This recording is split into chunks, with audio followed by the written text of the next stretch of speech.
আউযুবিল্লাহি মিনাশ শাইতানির রাজিম। বিসমিল্লাহির রহমানির রহিম। আমরা অতি দুঃখে এবং শোকে আপনাদের কাছে একটা ভিডিও শেয়ার করতেছি। বড় মানকা ৬ নং ওয়ার্ড আমাদেরই বাসিন্দার আমাদেরই ভাই জনাব রইজুল মাঝি গতকালকে আমাদের মাঝ থেকে হারিয়ে গিয়েছে।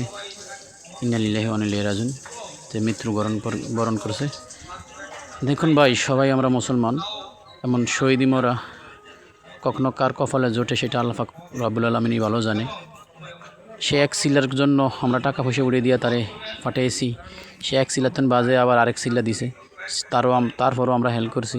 এরপরে আরেক সিলা যে 3 সিলা সে লাগাইয়া সিল্লার পথযাত্রী হইয়া আল্লাহর কাজে যাইয়া নিজের কাজে যাইতে যাইয়া সে মৃত্যুবরণ করছে। এত ভাগ্যের ব্যাপার, এমন ভাগ্য আর কোনো মানুষের হয় কি না সেটা আল্লাহ পাকে জানে। আমরা দোয়া করি আল্লাহর কাছে, আমরা সকল মুসলমানই যেন আমরা এই ধরনের মরাটা আল্লাহ যেন আমাদেরকে দেয়। এমন মসজিদে যেন আমাদের মৃত্যুটা হয়, জামাতের সাথে যেন আমাদের মৃত্যুটা হয়, এবং তাবলিগের সাথে যেন আমাদের মৃত্যুটা হয়। সকল মানুষ যদি আল্লাহর রাস্তায় বেরিয়ে পড়ি, তাহলে আল্লাহ সকল মানুষকে হেদায়েত করতে বেশি সময় লাগবে না। সকল মানুষ এই ধরনের চিন্তা ভাবনা থাকলে আর কিছু হয় না। কিন্তু এমন ভাগ্য কার আছে, এমন মৃত্যু যেটা রইজুল মাঝির ভাগ্যে আল্লাহ লিখে রাখছে। সকল মানুষ রইজুল মাঝির জন্য দোয়া করবেন, আল্লাহ যেন তারা জান্নাতবাসী করে। আমরা তো আশা করি ইনশাআল্লাহ সে একজন জান্নাতবাসী। আল্লাহর রাস্তায় যায় সে মৃত্যু হয়েছে।